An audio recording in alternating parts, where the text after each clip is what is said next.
Ia ved mă ce are aici, mă. Are aur. Nu. Bă, cred că are aur. Le-ai cumpărat acum, de curând? Așa. Sau de vechi? Aseară le-am luat. Bine, am plecat așa repede eu. Neața. Neața acum.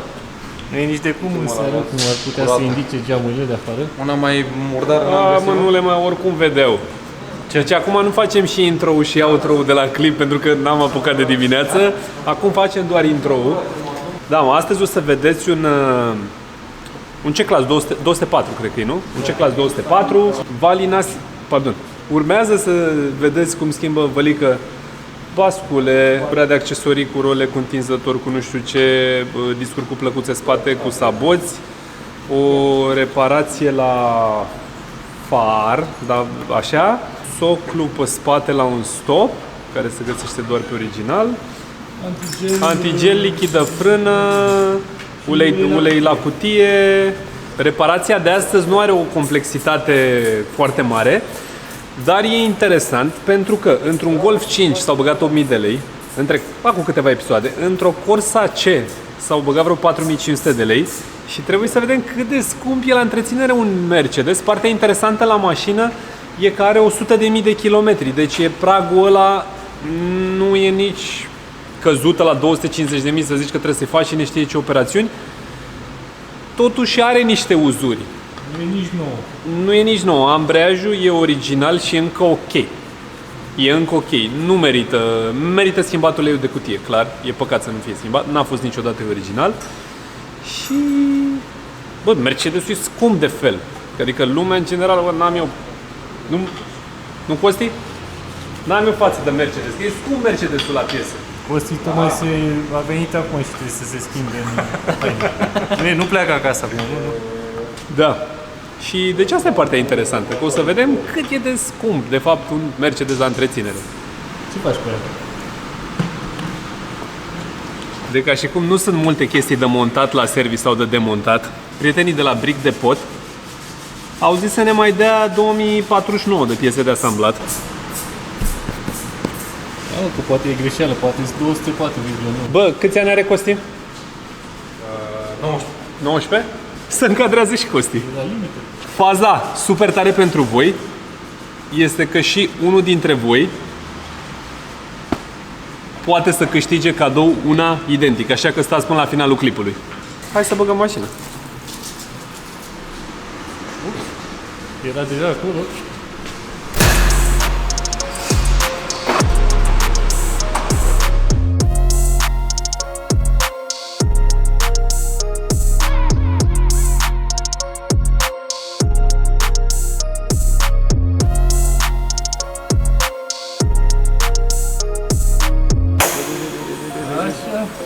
Acum e Mercedes, tată.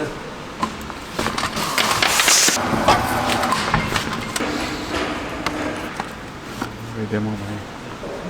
Păi bănuiesc că o ai pe asta și pe aia de jos. Da, asta care face așa. Oare merge? N-are nimic.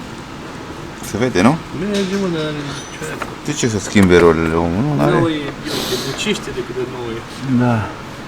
Știi că trebuie să desfacem traseul de aer.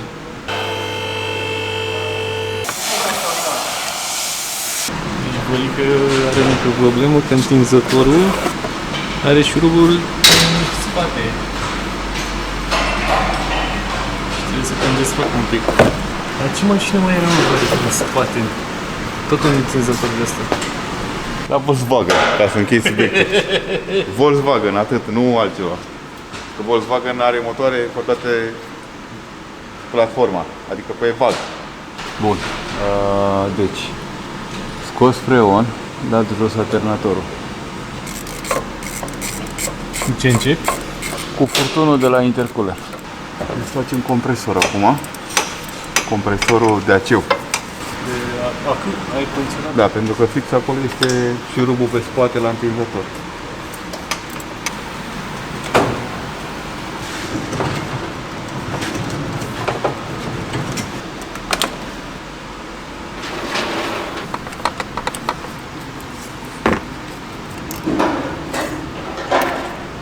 Hai că mai avem o problemă, Rareș.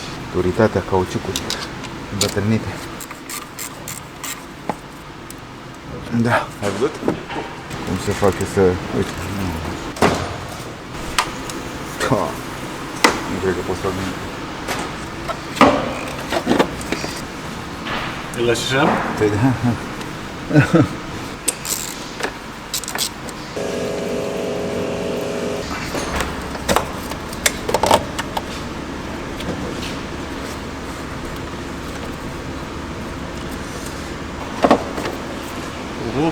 Asta e Mercedes.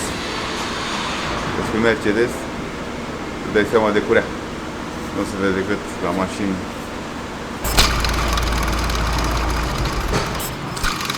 Aha. Și asta.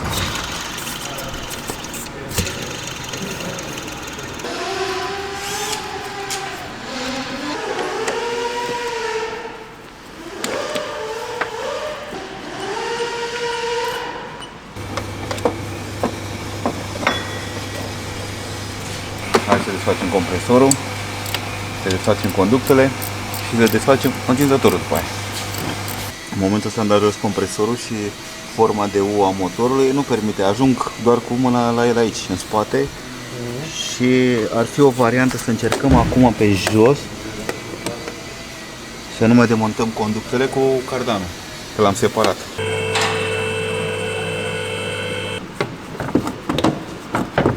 Deci nu puteai să pui cu cardan cum zicea Dragoș, pentru că era suportul de motor. Da, oricum se vede asta e aici. Acum poți să uite compresorul dat la o parte. Așa, ăsta e șurubul. Ăsta trebuie să ajungă vălică la el. El se vede așa, teoretic, ai zice că ai loc. Este loc, Dar nu se bage mâna să desfacă.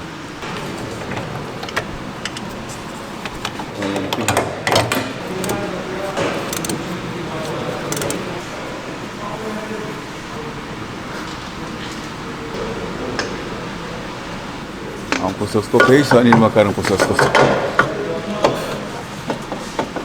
Ce crezi? Nici măcar nu pot să-l scot?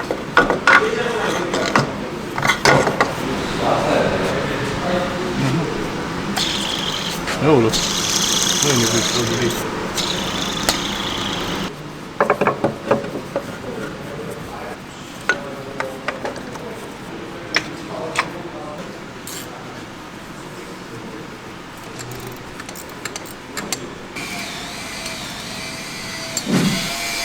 Așa, domnul Alin? Dimineața.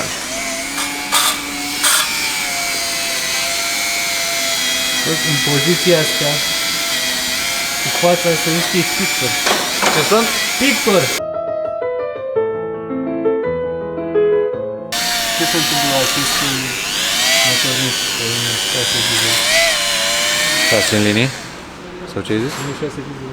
Am înțeles 6 în linii. Distribuție.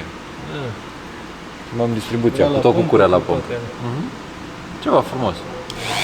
Da, uite, 6 în linie din face. Acolo, da. Uite, motor curat ca un N47 al unui coleg. Au. Uite, șterg praful pe el la săptămână. Lasă interior acolo, cu dublu numărul de kilometri, aproape. Aproape 400 de metri. Asta? Nu, e fie. Bine, cruzinetele arată că... Bă, arată un pic șifonați. Nu știu care zic. Am înțeles că se cam schimbă la ăștia. Păi să cam duc la motoarele astea. Bine, eu nu știam că ajung până la 400 de metri cruzinete originale și cu distribuția originală. La 6 a 2011. Scrie pe? Are săgețica aia cu 6 acolo, bine, nu știu dacă se vede. Cu întinzătorul plastic, la scurt, la vechi, de nici măcar pe ăsta, zicea, bă, ai scos întinzătorul și a pus pe ăla mai lung ca să nu mai zorne, dar n-avea nimic, mă știu. Și ăsta ce a? Doar distribuție și asta. Da, și am ajuns la un comun acord cu clientul că la kilometri ăștia merită făcut și cu zineții și pompa de ulei. Hai, că nu e chiar așa rău. Bă, e bine. M52, mă? Adis? N57. M57. Nu, nu. Nu de la Nicolae. Da. Nu de la nou. Salut, Cunar. Care-i treaba? Care-i problema de fapt? De fapt, este o zără în blocul motor aici, unde strânge capacul de la vibrație și de la funcționare și kilometri mulți. În timp, se tasează aici locul ăsta și aici. Aici e uzat, aici nu e uzat. Și acum există riscul la montare. Prin montarea cuzinoților noi, se strânge capacul mai mult și strânge linia mai mult. Și atunci se poate distruge motorul. Asta înseamnă bloc motoralizat aici, la linie. Cu box stand. Trimis cu tot cu capace și Da, da. bagă... Da, și se alejează. Se strânge și se face linia din nou. Hai înapoi la Mercedes că la BMW e nasoară situația.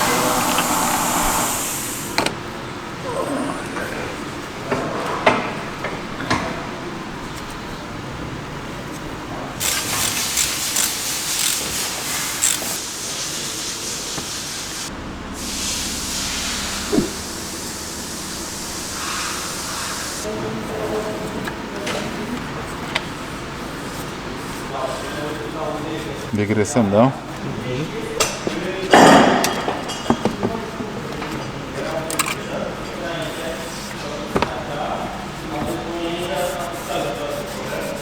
Care ar fi avantajele unui compresor mecanic versus unul acționat de... Păi după cum știm, compresorul încarcă de jos. Ai un cuplu mai bun jos. Nu mai ai lag. Compresorul, în momentul când ai accelerat, el încarcă de la turația de 800 până la maxim.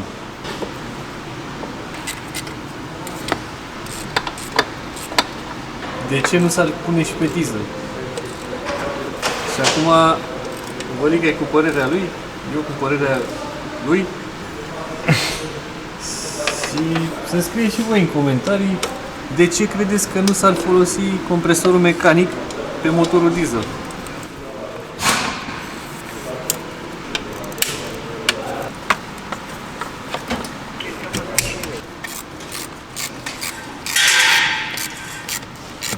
Zi-mă, Vălică, ce s-a întâmplat la mașina asta?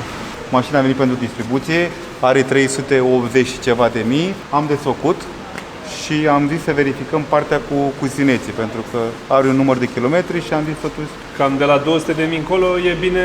de verificat, situație măcar, și da. ținând cont că e un motor cu o problemă bine cunoscută de cei care au întâmpinat asta. Domnul n-a întâmpinat probleme la cuzineți cu motorul până la momentul ăsta, dar noi am zis să verificăm. În momentul când am verificat, am dedus că se capătă o uzură între capac de la linie și aici, la vibrochen.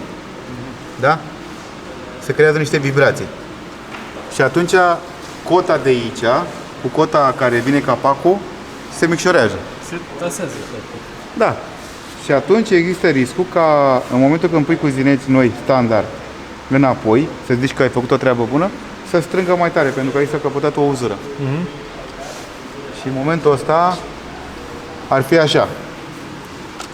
Dus motor, ne-am informat, există posibilitatea să duce blocul motor gol cu capacele și se realizează centru interior odată, sau un motor de la dezmembrări într-o stare bună, complet, cu chiloasă, sau un bloc ambielat. Era varianta. Îți dai seama cum a venit pentru distribuție, n-a venit pentru problema asta.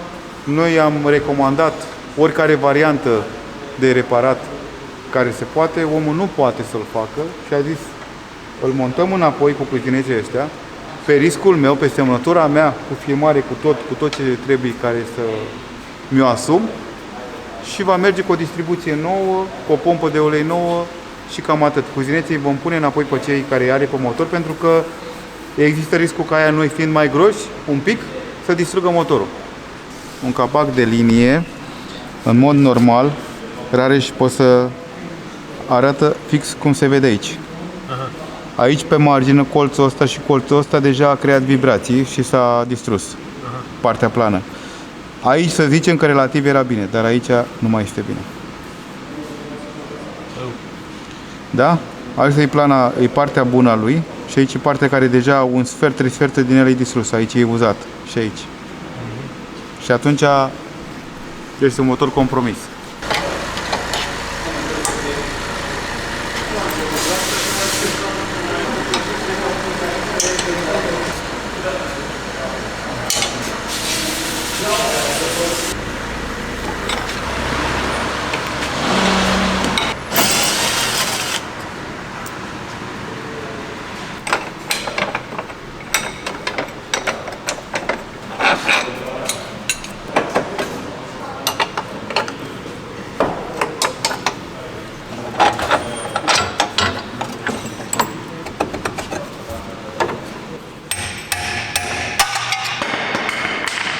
e acolo, piciorul tău e tot acolo.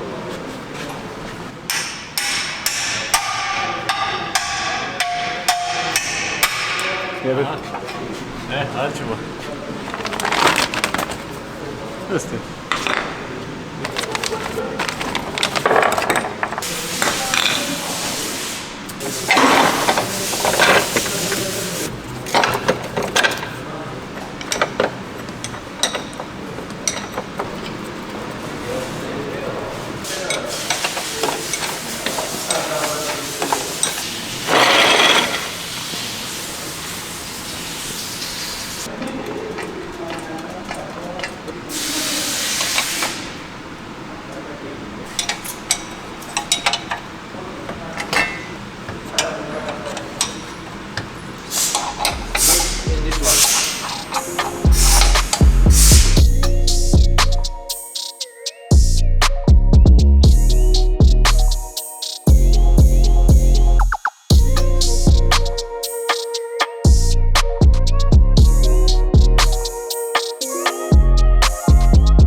Pun în discuri noi, automat. Ăstea sunt uzați neuniform, sunt uzați pe discul vechi, care discul vechi pe interior arată, are grad. Deci e grad aici, uite-te ăștia. E praf, îți dai seama, nu sunt, da, sunt foarte uzați, îți dai seama, neuniform, automat le pus noi ca să frâneze frumos, egal, să calce cercul ăsta pe jumate, bine în tambur.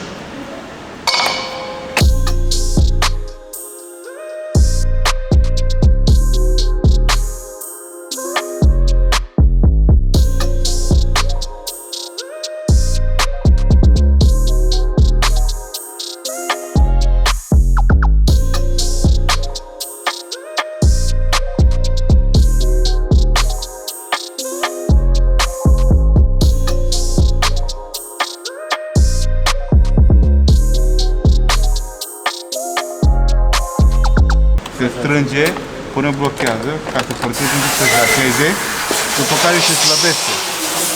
Exact în momentul când se defrânează, atunci te oprești. Cam mai reglajul. E simplu, dar trebuie să-l înțelegi tu pe el.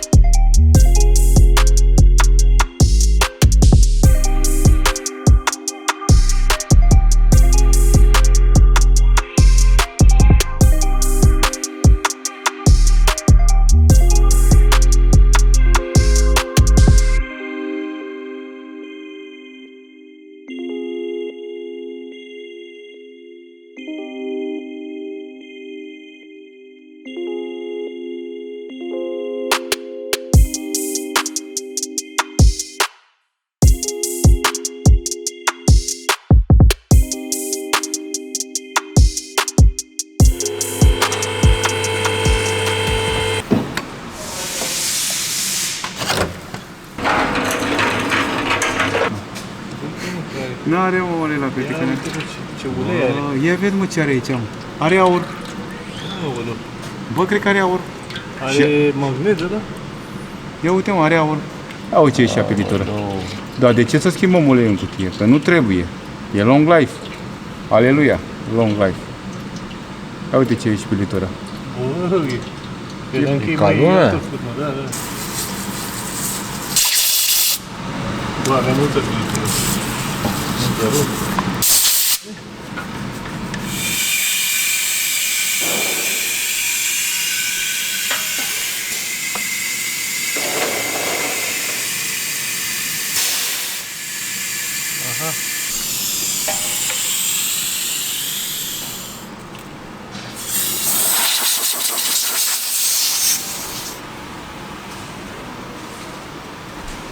Bă, tu mai termin, bă, de spălat jantele alea, că de dimineață tu speli la ele. Mai am un pic pe interiorul aici. Îți are la rău. janta aia. Aoleu, mai 3. Băi, recapitulare, Rărș. N-am mai apucat Vălică să facă astăzi lipitura aia de la far. Ok. Antigelul. Și la soclu mai era pinul ăla. Și liviți de frân. O să fie primul lucru dimineața. Da. Deci au rămas câteva chestii. Din cauza că a mai fost un pic de... Au mai fost un pic de chestii. Niște mici Motorul la revizii. odihnească se împace. Au mai fost niște mici revizii pe aici, da. Deci am zis așa, 8.000 la Golf, după 5.000, ceva de gen, aproape 5.000 la Corsa. La Mercedes, 80 de mii. de lei, 80.000 cu... Nu, asta kilometri. 90 de mii. La Mercedes reparația a fost... 20.000 de lei. Nu, glumesc, că o să creadă lumea.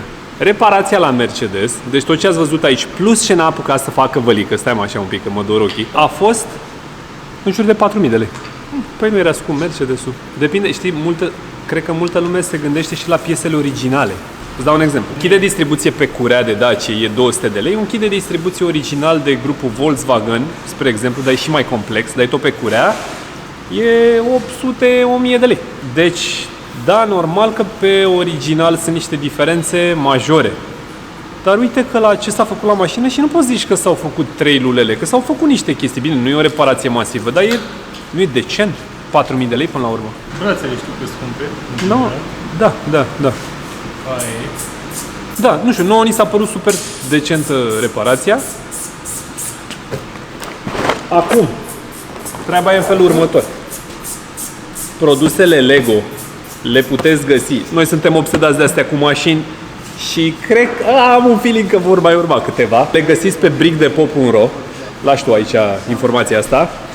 Linkul acestora îl găsiți jos în descriere și cum facem acum să ajungă un Batmobile Tumbler în valoare de 1200 de lei, dacă nu mă înșel, la unul dintre voi. Păi cel mai sigur ar fi să intrați în momentul ăsta pe Instagram și să vă înscrieți în concurs. E super simplu. Și ne vedem data viitoare cu un Batmobile în episodul următor. Pa, pa!